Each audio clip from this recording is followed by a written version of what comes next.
If hiking through the stunning Italian Dolomites is on your bucket list, the Alta AV1 is an unforgettable adventure that you don't want to miss. I hiked the Alta AV1 in July of 2024, and in this video, I'm going to break it all down for you. What this trek is, what the itinerary looks like, how to plan it, and most importantly, is it worth all of the effort to book this trip? The Alta AV1 is notoriously tricky to book, but don't worry, I've got you covered. Make sure that you stick around until the end of this video where I will share the exact system that I used to get all of the reservations that I needed for the Alta Via. If you love travel tips and hiking inspiration, make sure that you subscribe to our channel and hit the notification bell so that you don't miss out on any of our awesome content. So what even is the Alta AV1? The AV1, as it's called, is a 75-mile hut-to-hut trek in the Italian Dolomites. This trek is walked from north to south, starting in Lago de Braies and ending in Belluno. It is typically done between 6 and 11 days and can be walked from late June until September. Pro tip, you need to start making your reservations a year in advance. Fear not if you're just 1 or 2 people and it's already too late for that year in advance tip. Keep watching because I will tell you exactly how to book the Rifugios you want. Along the AV1, you will stay in family-owned Rifugios, which are mountain lodges sprinkled throughout the region. Since you'll be staying indoors, this means you don't need to carry a tent, a sleeping bag, or your food because you will be spoiled with delicious Italian food at every Rifugio. Now, who can do the Alta AV1? Well, you need to be pretty fit in order to complete this trek. It is quite challenging, and there are over 23,000 feet of elevation gained throughout the entire journey, which means you will be walking uphill for several hours a day. Now that we know what the AV1 is, let's talk about what the itinerary typically looks like. The closest airport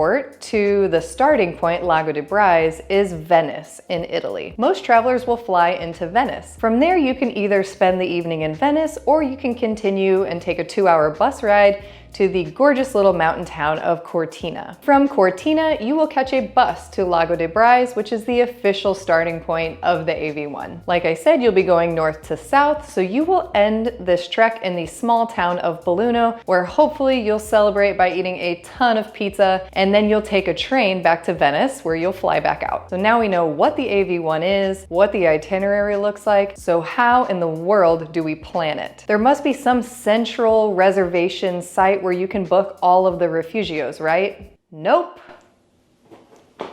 That was funny, right? The Rifugios on the AV1 are all separately owned and must be booked individually. There are some companies out there who will make the reservations for you.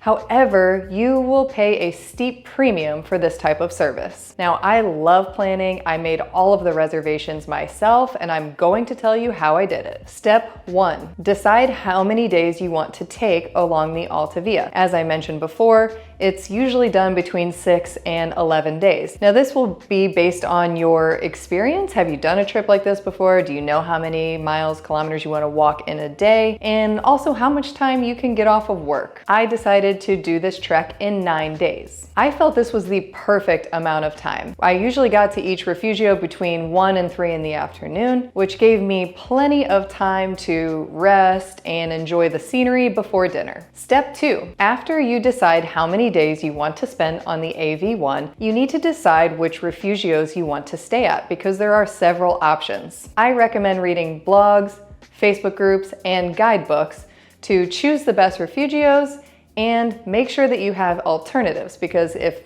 the one that you really want is booked, you need to have a plan B. As you do this research, start putting together a spreadsheet of all of the Rifugios and make sure you figure out how to contact them. They can typically be contacted through email or forms on their website. Step 3, contact each of these Rifugios and ask them when they open for booking and how they accept reservations.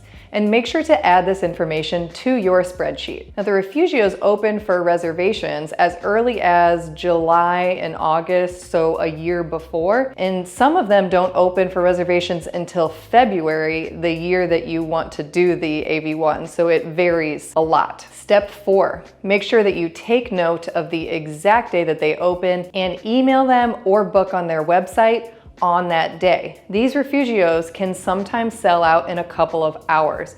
so you need to be on it. Now for step 5 of planning this adventure, you're going to buy your flight, you're gonna book your hotel in either Venice or Cortina, and you're gonna, if you're planning on spending more time in Europe, you're gonna get those plans together as well. If this seems overwhelming and like a ton of work, that's because it is. But don't worry, I have spent countless hours putting together a complete package to save you the headache. In the description of this video, you will find a link to my Alta AV1 package. This package includes the spreadsheet that I put together with all of the Rifugios, how to contact them, when they open for booking, the specific ones that I stayed at, their social media links, and links to their Google reviews, as well as personal information about each Rifugio that I filled out along the way. It also includes my exact itinerary, including where I stayed in Venice and Cortina, my curated packing list, a training plan, as well as insider tips on how to prepare for and successfully complete the AV1. Again, to find this incredible resource,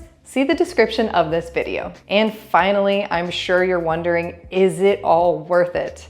And my answer to you is yes, yes, yes. Along the AV1, you will be rewarded with non-stop, insane mountain views. You'll descend through World War I tunnels, which is one of the coolest things I have ever done. You'll stay in luxurious refugios, some that even give you bathrobes and have saunas. And you'll even get to visit a microbrewery. The Alta AV1 is worth every single step. Thank you so much for watching this video. If you have any lingering questions, make sure to comment below. Happy trails!